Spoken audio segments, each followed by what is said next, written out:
Hi everyone, this is our channel, Around My Story. Please like, share and subscribe. Hi, I'm Gamila. Have you ever experienced a life problem? I know everyone has their own problems, but imagine you had to hide something all your life. Do you know what it feels like? If not, let me tell you. My name is Gamila. It means beautiful in Arabic, and I really am beautiful, or so I've been told. But I have a problem.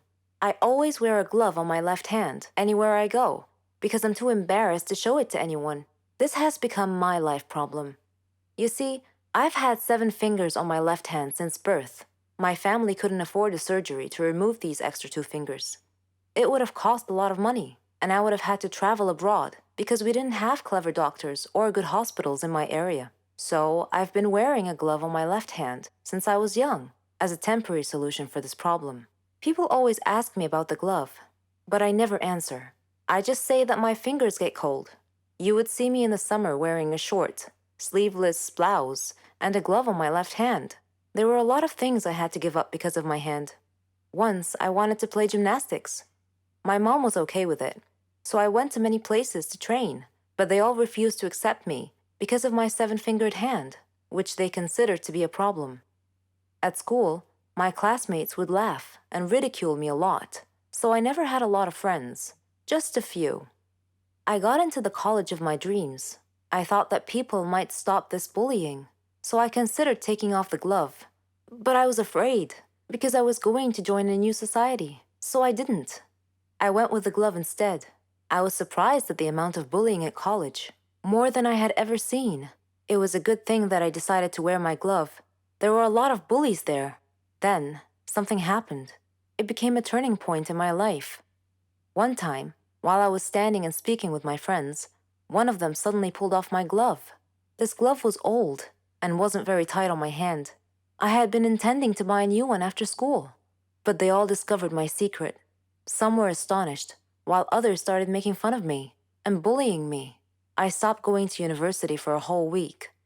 People blamed me for something that wasn't my fault, but that was the story of my life. If I hid away now, I'd be in this mess forever. So I decided never to wear that glove again. I decided to face my fears. I am beautiful enough to live a good life. I decided to ignore all the bullies and take care of myself. I went to my college. I didn't care about people's opinions. I focused on my studies, had great success, and proved to myself and to others that I was not disabled. The disabled can't think or succeed. Later, when I was attending a lecture by a famous doctor, he noticed my hand and offered to operate on it and make it look normal. This surgery would be the first of its kind in my country, and I accepted. When I saw my hand after the surgery, I couldn't believe myself. Bullying can ruin people's lives, but as they say, no one can make you feel inferior without your consent. I am Hannah, 25 years old, living with my mother and my little son, Felix. Felix is 6 years old. Do not be surprised that I am young and have a son. I lived a great love story with Felix's father, Michael. I was a high school student and he was an army conscript. We met at a party at a mutual friend's. As soon as I saw him, I felt like my heart was dancing. We talked a lot and laughed. We didn't leave each other until dawn. Since that day, we have been like souls in one body, and we decided to get married. My family objected, a lot because I was still young. But Michael supported me and convinced me that true love must end with a happy marriage. We got married, and I lived the best year with Michael. We got the happy news that I was pregnant. Michael was full of happiness. He was caring of everything, the details of my eating, drinking, medication, and health. I felt that Michael was an angel in human form, came to compensate me for the death of my father. But one day he received a summons letter. He left me and told me to take care of myself and my health. I told him to take care of himself. He smiled and said, "No one will take care of our son except for me. I will be back."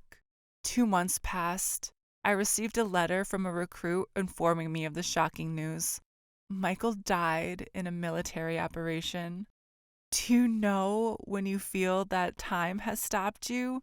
That lost sense of life and decided to commit suicide more than once, completely forgetting what was in my belly because of my great sadness of Michael. And without my mom, I would have committed suicide. Mom stood by my side and encouraged me to go through the stage. And she told me that Michael had dreamed that his son would be delivered safely and that I would protect him. I got over my shock and began to take care of my health and my coming son. And on a great day, Felix arrived, as if fate had decided to reconcile with me and send Michael again. Felix was a mini replica of Michael, the same laughter, the same tenderness as me, but Felix was very naughty. Naughty in a tired way. He loves to run and try anything. He could put himself in danger, and I had to be focused with him all the time and care to save him if he hurt himself. Year after year, I see him growing up in front of me. Michael's dreams of him growing up with him.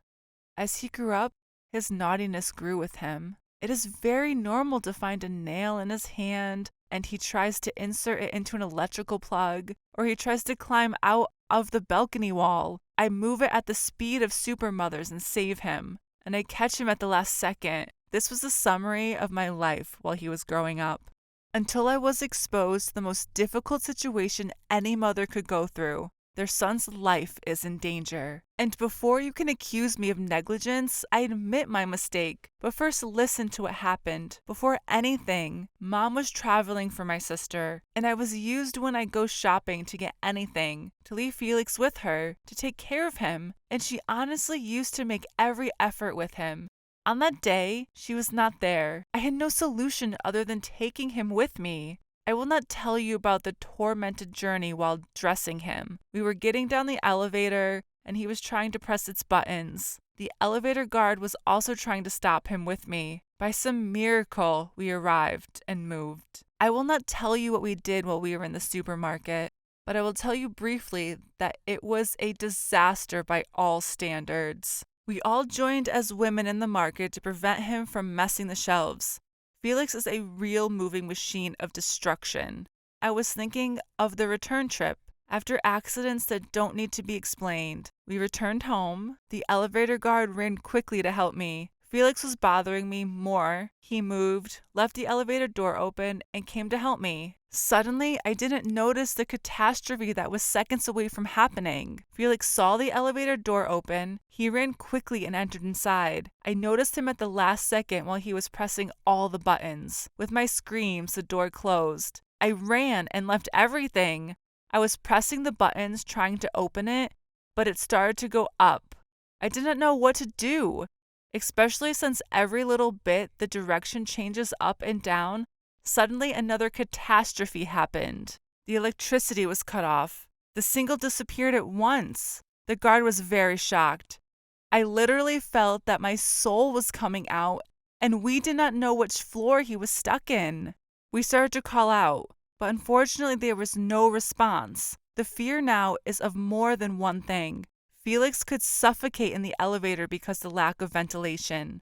And the cursed problem that the guard said is that the elevator cables needed maintenance. So at any moment, the cables could collapse, and at that time, he will descend. I close my eyes when I imagine the situation in this way, and said to the guard that we have to save him by any means. The guard told me that we have to know first on which floor. We ran up the stairs as crazy people. Every floor, I knocked on the door and called out to Felix until we reached the 11th floor. I knocked on the door, feeling that my heart would stop with terror, and called out with all my might, "Felix! Felix!" I heard a weak voice calling and saying, "Yes, Mom, I'm here. I'm afraid." What I was afraid of happened. Felix is stuck between the 11th and 12th floors. If I do not find a solution quickly, the matter could be much more dangerous. The guard asks me, "What are we going to do?" I told him, "I will rescue him in any way." He said, "Impossible. He is between 2 floors, and we need someone to locate him exactly." I shouted at him and told him that if we wait for the fire department to come and save him, his life will be in danger. Please help me, especially since time is running out and we have to move very quickly. We got to the 11th floor. He said it is an attempt to get someone into the elevator, and I'll try to pull him with a crowbar to any of the 2 floors, but I'll open the door, and that's how the problem will be solved. It is theoretically possible, but practically, I don't know whether it will work or not. I told him, "Come on quickly, I will enter the elevator," he said, "but the jump is very dangerous." I told him that my son's life is more important than me. He grabbed a piece of iron with which he opened the door, and I looked to find that it was not small distance to the top of the elevator. He said the elevator was a hole above. Take this to open it. I told him I'll try. I started to put my feet down and go down slowly towards the elevator. Suddenly, I felt something pass over my hands. It was a mouse. I screamed and suddenly left my hands. I was falling on the roof of the elevator and the guard was screaming and telling me to be careful. The elevator swayed hard, and I heard Felix scream from the inside.